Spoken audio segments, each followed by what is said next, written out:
Hi friends, अपने press conference में असम के CM doctor Hemant Biswa Sharma ने आज कैबिनेट ने लिए इम्पोर्टेंट डिसीजंस के बारे में बताए।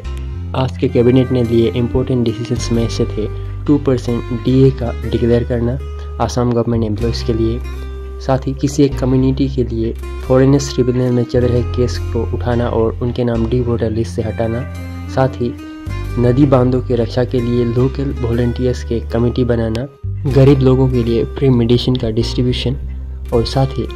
हर ऑफिशियल नोटिफिकेशन आसामीज लैंग्वेज में कंपलसरीली पब्लिश करना। साथ ही उन्होंने तिनसुकिया में चल रहे जो local communities versus Bihari community का कन्फ्लिक्ट है उसके बारे में भी बताया और साथ ही उन्होंने गौरव गोगोई का वक्फ अमेंडमेंट बिल के अगेंस्ट में जो भाषण था उसको निंदा किया और सारे देशवासी के आगे उन्होंने खुद क्षमा मांगा। तो फ्रेंड्स, आइए देखते हैं उनका ये प्रेस कॉन्फ्रेंस। तो मध्यवित्त लोकসকলৰ ব্যৱহাৰৰ বাবে বিনামূলীয়া বিশেষকৈ ঔষধ বিতৰণৰ বাবে আজি ৰাজ্যিক কেবিনেটে স্বাস্থ্য বিভাগক 190 কোটি টকাৰ অনুমোদন জনায়। এটা কেবিনেটত আজি এটা বিশেষ সিদ্ধান্ত লোৱা হৈছে যেটো আপোনালোকক মই জনাব খুজিছো যে আমাৰ অসমৰ যিবিলাক মথাউৰি আছে সেই মথাউৰিবিলাকৰ বহুতবিলাক এজিং অৰ্থাৎ বহুত সময় আগতে নিৰ্মাণ কৰা মথাউৰি আৰু বিভিন্ন সময়ত মথাউৰিবিলাকত আৰ্ট কাটিং হয়, সৰু সৰুকৈ পানী নিগৰি থাকে আৰু সময়ত আমি গম নোপোৱা বাবে তৎক্ষণিক ব্যৱস্থা ল'ব নোৱাৰো আৰু এটা সময়ত মথাউৰিবিলাক ব্ৰিজ হৈ যায়। আজি কেবিনেটে এটা সিদ্ধান্ত লৈছে যে প্ৰতি 10-12 কিলোমিটাৰ মথাউৰিত আমি এটা যুৱ বাহিনী গঠন কৰিম 15 জন ডেকা ল'ৰা। এই 15 জন ডেকা ল'ৰাৰ কাম হ'ব যে এপ্ৰিল মাহৰ শেষৰ পৰা অক্টোবৰ পৰ্যন্ত তেওঁলোকে মথাউৰিসমূহ নিৰীক্ষণ কৰিব আৰু এই ডেকা ল'ৰা কেইজনক আমি এটা মথাউৰি কমিটি বুলি উল্লেখ কৰিছো যে এটা মথাউৰি কমিটিত 10 পৰা 15 জন ল'ৰা থাকিব, যুৱক থাকিব। 8 বা 12 কিলোমিটাৰ মথাউৰি তেওঁলোকে পৰ্যবেক্ষণ কৰিব। স্থানীয় জলসম্পদ বিভাগৰ অভিযন্তাজনে নিৰীক্ষণ কৰিব আৰু এই ডেকা ল'ৰাখিনিক আমি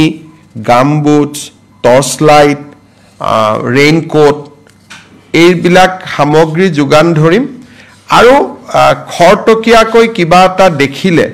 যাতে ফটক কৰি মেৰামতি কৰিব পাৰে তাৰ কাৰণে তেওঁলোকক আমি জিঅ' বেগ, কোৰ,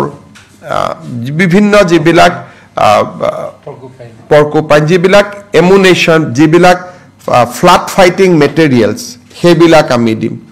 আৰু এই গোটেই ব্যৱস্থাটো স্বেচ্ছাসেৱক হ'ব, স্বেচ্ছাসেৱী হ'ব। অসমৰ বান নিয়ন্ত্ৰণৰ ক্ষেত্ৰত অসমৰ যুৱ শক্তিৰ আমি যাতে সহায় পাওঁ তাৰ কাৰণে এই বিশেষ আঁচনিটো লোৱা হৈছে আৰু যিকেইজন যুৱ বন্ধুৱে এই কামত আমাক সহযোগিতা কৰিব অক্টোবৰ মাহত মুখ্যমন্ত্ৰীৰ স্বাক্ষৰযুক্ত তেওঁলোকক একোখন কৃতজ্ঞতাৰ পত্ৰ বিতৰণ কৰা হ'ব। সো আকৌ এবাৰ কৈ দিছোঁ যে 8 পৰা 12 কিলোমিটাৰ মথাউৰি চাবৰ কাৰণে 10 পৰা 15 জন যুৱকক লৈ এটা মথাউৰি কমিটি নিৰ্মাণ কৰা হ'ব। এই মথাউৰি কমিটিটো এপ্ৰিল মাহৰ পৰা অক্টোবৰ মাহলৈকে কাম কৰিব। মথাউৰি কমিটিৰ সদস্যসকলক আমি গামবুটছ, টৰ্চ লাইট, ৰেইনকোটছ এই ধৰণৰ সামগ্ৰীসমূহ যোগান ধৰিম আৰু ফ্লাড ফাইটিং কিছু জিঅ' বেগছ, কোৰ, পাৰ্কুপাইন এই ধৰণৰ যিবিলাক আমাৰ আমি তৎকালে মথাউৰিটো বচাব পাৰোঁ যেতিয়ালৈকে ডিপাৰ্টমেণ্টৰ সুবিধা আহি নপৰে এই সামগ্ৰীবিলাকো আমি তেখেতসকলক দিম।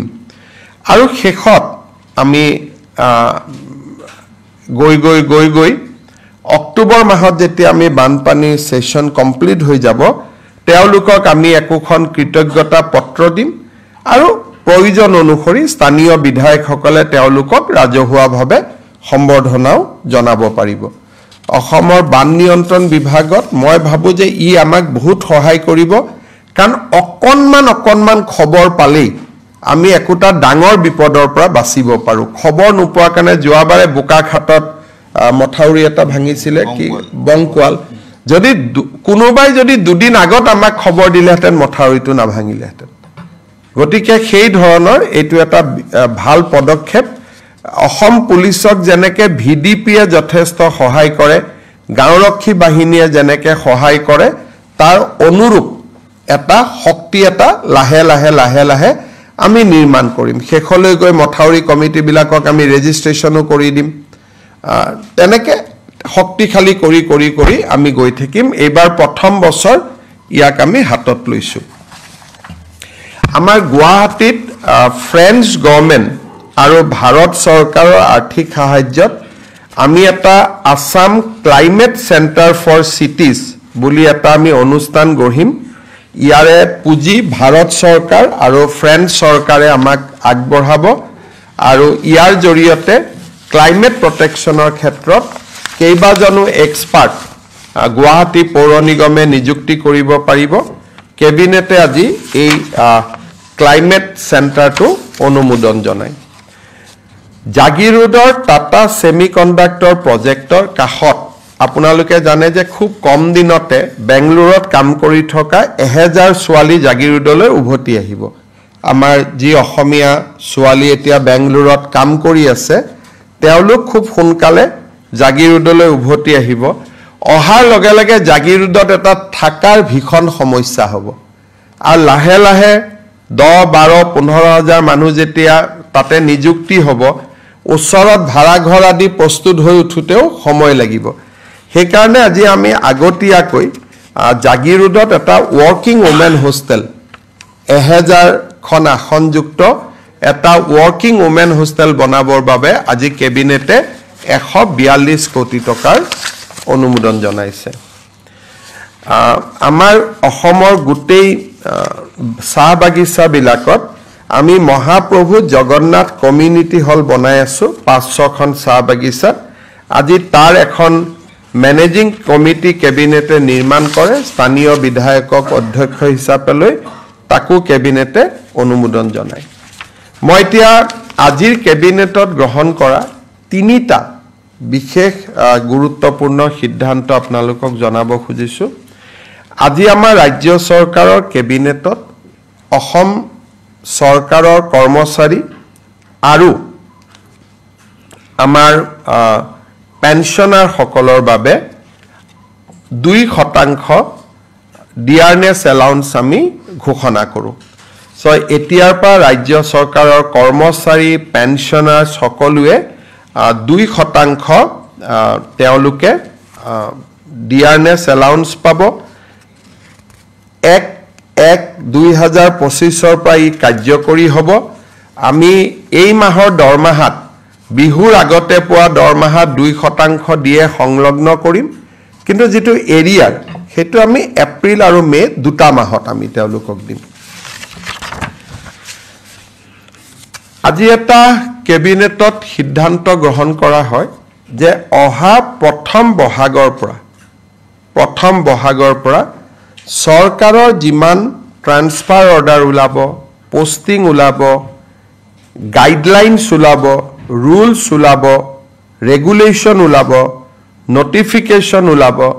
অফিচ মেমৰেণ্ডাম ওলাব এই গোটেইবিলাকতে ইংৰাজীৰ লগতে অসমীয়াও ইয়াত সংলগ্ন কৰিব লাগিব তাৰমানে দুখন নটিফিকেশ্যন ওলাব এখন ইংলিছ এখন অসমীয়া কেছ হলে লিগেল প্ৰবলেম হলে হি ইংলিছখন মান্য হ'ব কাৰণ লিগেল ল্যাঙ্গুৱেজৰ কাৰণে ইংলিছখন কিন্তু অসমত 1 বহাগৰ পৰা আমি এটো সিদ্ধান্ত লৈছো যে যিমান সৰকাৰি অৰ্ডাৰ হয় অফিস মেমৰেণ্ডাম হয় ৰুলছ হয় ৰেগুলেশ্যন হয় বিধানসভাৰ আইন হয় যিমান বিলাক সৰকাৰি কমিউনিকেশ্যন তাত ইংৰাজী লগতে এখন অসমীয়া প্ৰতিলিপিও সন্নিবিষ্ট কৰিব লাগিব ইংৰাজীখন থাকিব ইংৰাজী লগত অসমীয়া এটা কপি থাকিব বৰাক উপত্যকাত বেংগলী থাকিব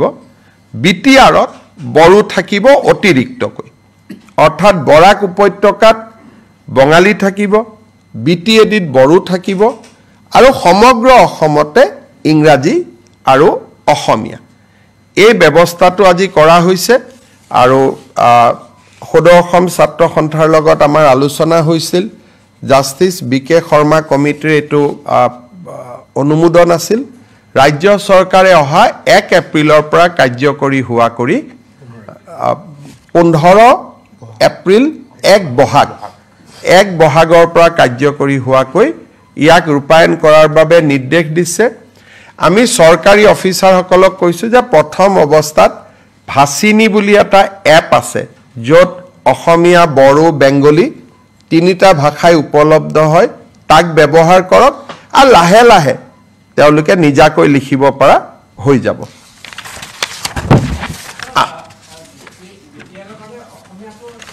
ইংলিশ আৰু অসমীয়া গুটে অসমৰ কাৰণে বিটিআৰৰ কাৰণে বড়ো বৰাক ভেলীৰ কাৰণে বেংগলী যেটো আজি চলি আছে তাত কোনো আৰু বেলেগ নহয় আমি যেটো আজি যি ধৰণে চলি আছে বিটিআৰত বা আজি যি ধৰণে বৰাক উপত্যকাত চলি আছে সেইটোৱে চলি থাকিব বৰাক উপত্যকাত বেংগলী চলে বিটিআৰত বড়ো চলে বিটিআৰত অসমীয়াও চলে গতিকে আৰু গুটে অসমতে ইংৰাজী আৰু অসমীয়া ৰাজ্য চৰকাৰে আজি আমাৰ দুখন প্ৰপ'জ ৰিজাৰ্ভ ফৰেষ্ট পাগলিজৰা আৰু নায়েক গাঁও আমি ৰেভিনিউ ভিলেজলৈকে কনভাৰ্ট কৰো কিন্তু তাৰো ভিতৰত 280 হেক্টৰ আৰু 180 হেক্টৰক লৈ দুখন ৰিজাৰ্ভ ফৰেষ্ট কৰিবৰ বাবেও ৰাজ্য চৰকাৰে সিদ্ধান্ত লৈছে এতিয়া তৃতীয় এটা ইম্পৰ্টেন্ট সিদ্ধান্ত আছিল আমাৰ অসমত যিবিলাক ফৰেনাৰ্ছ ট্ৰিব্যুনেল আছে তাতে বহুত কেছ পেন্ডিং হৈ আছে এই কেছবিলাকৰ ভিতৰত 28000 এনেকুৱা ব্যক্তি আছে যাৰ উপাধি কোচ ৰাজবংশী লোকসকলৰ সৈতে মিলে অৰ্থাৎ 28000 কোচ ৰাজবংশী লোকে আজিও বিদেশীৰ এটা অপমান লৈ তেওঁলোকে ট্ৰিব্যুনেলত কেছ খেলি আছে ৰাজ্য চৰকাৰে বিশ্বাস কৰে যে কোচ ৰাজবংশী অসমৰ এটা খিলঞ্জিয়া কমিউনিটি কোচ ৰাজবংশী অসমৰ সংস্কৃতিৰ এক এৰাব নোৱাৰা অংগ আৰু সেইবাবে আজি ৰাজ্য চৰকাৰে সিদ্ধান্ত লৈছে যে কোচ ৰাজবংশী লোকসকলৰ বিৰুদ্ধে যি বিদেশী ন্যায়াধিকৰণত কেছ চলি আছে বা তেওঁলোকৰ নামৰ বিপৰীতে যে ডি ভোটাৰ লাগি আছে তাক তৎকালীনভাৱে এই গোচৰবোৰ প্ৰত্যাহাৰ কৰিবলৈ আজি ৰাজ্য চৰকাৰে সিদ্ধান্ত লৈছে এইটো এটা কোচ ৰাজবংশী কমিউনিটি বহুত দিন তেওঁলোকে কষ্ট খালে আৰু এই কমিউনিটিৰ মানুহবোৰ বৰ দুখিয়া গতিকে আজি তেওঁলোকৰ আমি এটা ঐতিহাসিক সিদ্ধান্ত লৈছো যে কোচ ৰাজবংশী কমিউনিটিৰ গাত এতিয়াৰ পৰা বিদেশীৰ লেভেল লাগি নাথাকিব তেওঁলোকৰ বিৰুদ্ধে চলি থকা সকলো গোচৰ ৰাজ্য চৰকাৰে ট্ৰিব্যুনেলৰ পৰা প্ৰত্যাহাৰ কৰিব সো তিনটা ইম্পৰ্টেন্ট ডিসিশন আছিল 2% ডিএ সেকেন্ড ইম্পৰ্টেন্ট ডিসিশন আছিল যে অসমীয়া ভাষাৰ প্ৰয়োগ বৰাকত বেংগলী বিটিএডিত বড়ো আৰু কোচ ৰাজবংশী কমিউনিটিৰ পৰা বিদেশী বুলি যি তেওঁলোকৰ ওপৰত গোচৰ চলি আছিল তাৰ আনুষ্ঠানিক প্ৰত্যাহাৰ এই তিনটা গুৰুত্বপূৰ্ণ সিদ্ধান্ত আজি কেবিনেটে লয় লগত মথাউৰি কমিটিটো এটা সুদূৰ প্ৰসাৰী ভৱিষ্যতৰ দিনত এটা অত্যন্ত সুস্থ সিদ্ধান্ত হ'ব বুলি মই আশা কৰিছো আপোনালোকৰ যদি কিবা প্ৰশ্ন আছে সুধিব পাৰে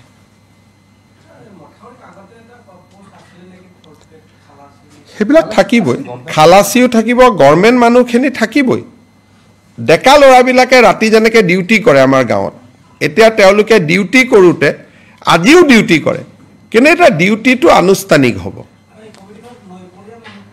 নৈপৰীয়া স্থানীয় মানুহ হেই মথাউৰিটোৰ কাষৰ মানুহখিনি নৈপৰীয়া বুলি না মথাউৰিটোৰ কাষত লোকেল মানুহ থাকিব এটাই সুবিধা থাকিব আগতে তেওঁলোকে নিজাকৈ যায় কেতিয়াবা পুলিচেও দিগদাৰ কৰে অমুকেও দিগদাৰ কৰে এতিয়া এটা আইডেন্টিটি কাৰ্ড থাকিব গামবুট পাব ৰেইনকোট পাব টৰ্চ লাইট পাব পাৰ্কুপাইন পাব জিঅ' বেগ পাব অন্তত নিজক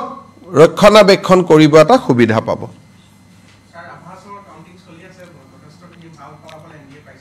ভালেই হ'ব ৰাভা হাছং বিটিআৰ পঞ্চায়ত বিধানসভা কতো আগত কতো একো সমস্যা নাই ইমান কাম হৈ আছে ৰাইজে আৰু এটোলৈ মই প্ৰথম দিনৰ পৰাই কৈ আছো যে আমি নিৰ্বাচনক লৈ চিন্তা কৰা নাই সেইকাৰণে প্ৰতিটো দিনে আপোনালোকে চিন্তা কৰক এই কোচ ৰাজবংশী মানুহখিনি আজি ইমান দিন বিপদত পৰি আছিল তেওঁলোকৰ কাৰণে তো কোনেও চিন্তা কৰা নাছিল বলে অসমীয়া ভাষাৰ মৰ্যাদা কোনেও তো চিন্তা কৰা নাছিল গতিকে প্ৰতি সপ্তাহতে তো আমি একোটা ভাল খবৰ আপোনালোকক শুনাও গতিকে ৰাইজে তো আমাক সমৰ্থন কৰাটো স্বাভাৱিক আৰু প্ৰধানমন্ত্ৰী ডাঙৰীয়াৰ নেতৃত্বৰ প্ৰতি অসমৰ ৰাইজৰ অকুণ্ঠ সমৰ্থন আছে ওয়াকফ বিল পাছ হৈ গল প্ৰধানমন্ত্ৰী ডাঙৰীয়াই ঐতিহাসিক কাম কৰি দেখুৱালে গতিকে ৰাইজৰ আস্থা আছে খালি মই এটাই দুখ পাইছো যে এই ওয়াকফ বিল এমেন্ডমেন্টৰ সময়ত অসমৰ এজন সংসদে যি বক্তব্য দাঙি ধৰিলে যে ৰাস্তাতে নামাজ কৰিব দিব লাগে এজন সংসদে যিটো কলে যে স্বাধীনতা সংগ্ৰাম যেন হিন্দু মানুহে কৰাই নাই এটা বিশেষ কমিউনিটিহে কৰিছিলে এই যিবিলাক তেখেতে সদনত বক্তব্য দিলে মুখ্যমন্ত্ৰী হিচাপে মই নিজেই লজ্জিত অনুভৱ কৰিছো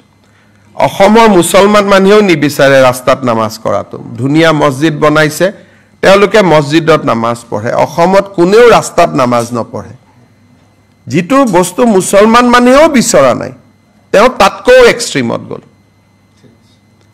দ্বিতীয়তে স্বাধীনতা সংগ্ৰাম এনেকুৱা কৰিলে ভাষণত যেন মহাত্মা গান্ধী গোপীনাথ বৰদলৈ স্বাধীনতা সংগ্ৰাম কৰাই নাছিল গতিকে মই নিজে লাজ পাইছো গোটে দেশৰ মানুহবিলাকে মোক ফোন কৰিছে যে অসমৰ পৰা এনেকুৱাও এমপি হয় নেকি গোটে দেশৰ ওচৰত অসমে লজ্জা পাবলগীয়া হৈছে লাজ পাবলগীয়া হৈছে এনেকুৱা বিবৃতিৰ কাৰণে CM sir, if you could speak this one in English. देखिए असम का एक सांसद ने वाकफ जो कानून लोकसभा में डिबेट हुए थे वो समय उन्होंने बोले कि मुसलमान समाज को रास्ता में नमाज पढ़ने का इजाजत देना चाहिए और वो ऐसा भाषण किया कि स्वाधीनता संग्राम एक विशेष कम्युनिटी ने ही किए थे हिंदू समाज ने किया ही नहीं था तो ऐसा उन्होंने भाषण दिया देश विदेश का लोग मुझको फोन करके पूछ रहे भाई आपने कैसा लोगों को संसद में भेजा तो हमारे लिए भी काफी ये एक सेम का बात हुए है ऐसा बात बोलने के कारण असम का भी क्षति हुए है मैं देशवासी को उनका संसद ने ऐसा बात संसद में बोला उसका कारण देशवासियों से मैं ही क्षमा मांगता हूं कि हमारे एक असम का सांसद लोकसभा में ऐसे अनाप तनाप बोले हमारा असम में कभी मुसलमान लोग ये डिमांड ही नहीं किया है कि हमें रास्ता में नमाज पढ़ने का इजाजत दो अच्छा मस्जिद है ईदगाह है बढ़िया से नमाज अदा करता है कभी कोई समस्या नहीं होते हैं वो बोले रास्ता में आप क्यों नमाज नहीं पढ़ने देते हो ये तो डिमांड ही नहीं है दूसरा बोला यही स्वाधीनता संग्राम किया क्या गांधी जी ने स्वाधीनता संग्राम नहीं किया क्या गोपीनाथ बरदलोई ने स्वाधीनता संग्राम नहीं किया क्या सुभाष बसु ने स्वाधीनता का संग्राम नहीं किया तो एक असामिया जो लासित बरफुकन का धरोहर है हम लोग असम का लोग महाराज पीठू का धरोहर है जो बख्तियार खिलजी औरंगजेब को भगाया था असम में उनका ही धरोहर जाके संसद में ऐसा बात बोल सकता है हम लोग सोच भी नहीं सकते थे तो इसीलिए हम काफी शर्मिंदा है और देशवासियों से मैं क्षमा मांगता हूं कि हमारा संसद ने ही ऐसा भाषण दिए संसद में हम आशा करता हूं कि असम का लोग जरूर सबक सिखाएगा उसका कारण समय आने पर এইটো হ'ব নালাগে মই বাৰে বাৰে তিনিচুকীয়া ৰাইজকো অনুৰোধ কৰিম যে দুইটা কমিউনিটিৰ মাজত সদায় ভুল বুজাবুজি হৈ থাকিলে অসমত ইনভেষ্টমেন্ট নাহিব অসমখন আগবাঢ়ি না যাব এই বিশেষ বস্তুটোলৈ মই খুব চিন্তিত খুব দুঃখিত যে বাৰে বাৰে দুইটা কমিউনিটিৰ মাজত এটা এনেকুৱা এটা পৰিবেশ সৃষ্টি হৈ আছে কিছুদিন পিছত মই আমাৰ মন্ত্ৰী সভাৰ জ্যেষ্ঠ সদস্য দুজনক পঠাম যাতে দুইটা কমিউনিটিৰ লগত আলোচনা কৰি এটা শান্তিৰ বাতাবৰণ হ'ব পাৰে কাৰণ এনেকুৱা খবৰ বাহিৰত গলেই অসমৰ প্ৰতি আকৌ প্ৰশ্নবোধক চিন আহি যায় সেইকাৰণে এটোলৈ মই নিজে যোৱা দুদিনৰ পৰা মই খুব দুখ পাই আছোঁ মই বাৰে বাৰে মনিটৰ কৰি আছোঁ বাৰে বাৰে আমাৰ MLA বিধায়কসকলক ফোন কৰি আছোঁ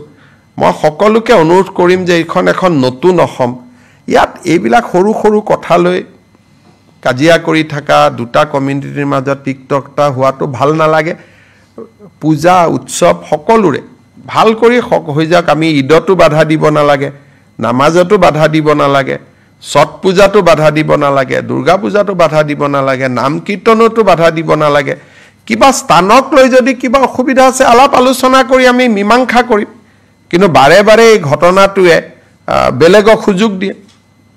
10টা কথা অসমৰ কাৰণে কবৰ কাৰণে সেইকাৰণে মই পঞ্চায়ত ইলেকশ্যনৰ পিছত দুজন জ্যেষ্ঠ মন্ত্ৰীক পঠাম যাতে দুইটা কমিউনিটিৰ মাজত এটা আলাপ আলোচনা কৰি যিটো এটা ডিষ্টেন্স আছে দূৰত্ব আছে সেই দূৰত্বটো যাতে সদায়ৰ কাৰণে দূৰ কৰিব পাৰি মই কাকো ইয়াত দাই দোষ ব্লেম দিব খোজা নাই মাত্ৰ দুইটা কমিউনিটিকে কৰজোৰে আহ্বান জনাম যে মিলা মিছা শান্তি সম্প্ৰীতি সমন্বয়ৰ মাজত যাতে আমি থাকো কাৰণ আমাৰ শত্ৰু বেলেগ সেই শত্ৰুৰ লগতহে আমি যুঁজিব লাগে হ'ব धन्यवाद। तो friends thank you for watching ऐसे खबर पाने के लिए आप हमारे चैनल को जरूर सब्सक्राइब करें।